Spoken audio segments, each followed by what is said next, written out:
Sigurado ako, nakita nyo na to sa social media, di ba? Yung mga resibo ng Meralco na nag-viral tapos ang daming galit. Ang tanong ng marami, teka, bakit parang ako ang nagbabayad para sa kuryente ng iba? Well, dito, bubusiin natin kung ano ba talaga ang katotohanan sa likod ng mga singil na yan. Tara, alamin natin. Ayan, ito mismo yung sigaw na umalingaw-ngaw online. Isang tanong na bitbit ang pagkadismaya ng maraming consumers. At alam nyo, naiintindihan natin yan. Valid yung tanong. Kaya yan mismo ang susubukan nating sagutin ngayon. So ayun nga, nakita nyo na yung mga posts, ramdam na ramdam nyo yung inis, pero okay, para sa talakayang ito, iset aside muna natin saglit yung emosyon. Ang goal natin ngayon ay hanapin yung mga facts. Ano ba talaga ang kwento sa likod ng bill natin? Okay, una sa lahat, para maintindihan natin to ng buo, kailangan nating malaman kung saan ba talaga nanggagaling tong mga charges na ito. Kasi, promise, hindi to basta-basta desisyon lang ng Meralco. Nakaugat ito sa mga batas na matagal nang umiiral sa Pilipinas. Ayan, so dalawa pala yan. Dalawang magkaibang batas para sa dalawang magkaibang discount. Sa isang banda, andyan yung Senior Citizen Discount. Galing yan sa Expanded Senior Citizens Act o RA 9994 na isinulong ni Senator Pia Cayetano. Nagbibigay ito ng 5% discount sa unang 100 kilowatt hours. Sa kabilang banda naman, andyan yung Lifeline Rate na para sa mga mahihirap nating kababayan. Galing naman yan sa EPIRA Law, RA 9136, at yung amendment niyan ay itinulak ni Senator Win Gatchalian. So, paano ba ito gumagana sa totoong buhay? Sinong kumokolekta ng pera at saan naman ito napupunta?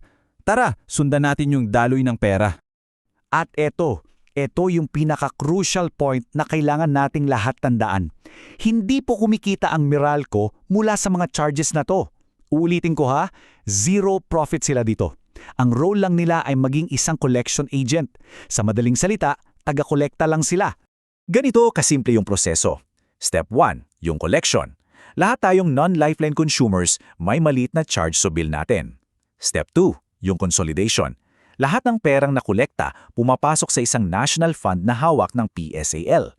At step 3, yung distribution. Mula sa pondong yon, doon na ipinamamahagi yung mga discounto sa mga qualified na pamilya. Gaano ba kaliit tong maliit na charge na to?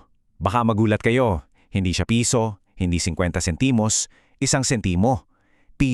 Sentimo, 0.01 peso lang kada kilowatt hour. Yan yung tinatawag nating shared socialized charge. Baka isipin nyo, 1 sentimo lang? Anong epekto niyan? Well, para sa atin na nagbabayad, baka maliit. Pero para sa mga pamilyang tumatanggap nito, grabe ang laki ng tulong. Tingnan nyo to, yung pamilyang 20 kilowatt hours lang ang konsumo, imbes na magbayad ng 250 pesos, ang bill nila nasa 20 pesos na lang.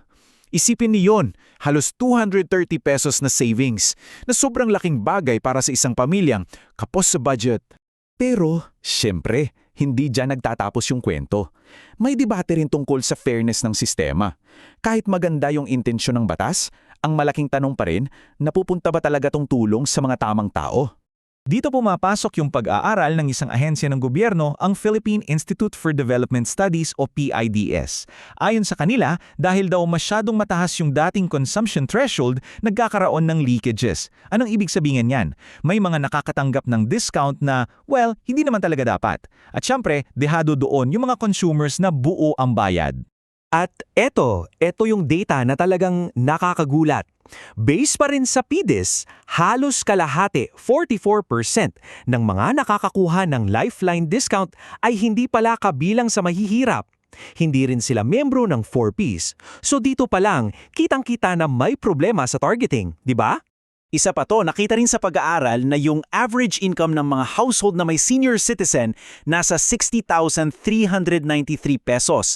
Mas mataas yan kumpara sa mga pamilyang nasa ilalim talaga ng poverty line na nasa 20,100 pesos lang ang average income. Kaya lumabas yung tanong, tama ba na lahat ng senior ay may discount, mayaman man o mahirap? Baka hindi yun yung pinaka-epektibong paraan ng pagdulong.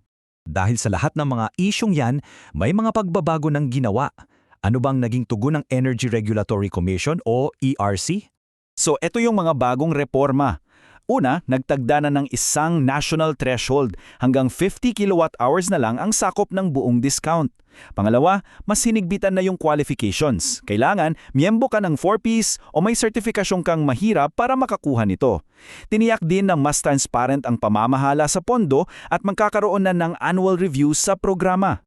Okay, so after all that information, ano ngayon ang ibig sabihin nito para sa'yo, para sa ating lahat bilang consumers? At mas mahalaga, ano yung mga pwedeng nating gawin? 3 bagay. Una, kung sa tingin mo pasok ka sa qualifications, huwag mag-atubiling mag-apply sa pinakamalapit na Meralco Business Center. Pangalawa, i-monitor ang konsumo nyo para masulit ang benepisyo. At pangatlo, na siguro pinakaimportante, ay hingin natin ng pananagutan mula sa mga opisyal na ating inihalal. Sila ang gumagawa ng batas. At sa huli, iiwan ko sa inyo ang tanong na ito. Isang tanong na para sa ating lahat. Ang tulong ba mula sa ating social subsidies na galing sa sarili nating mga bulsa ay tunay na napupunta sa mga taong pinakanangangailangan? Ang sagot sa tanong na yan, responsibilidad nating lahat na alamin at bantayan.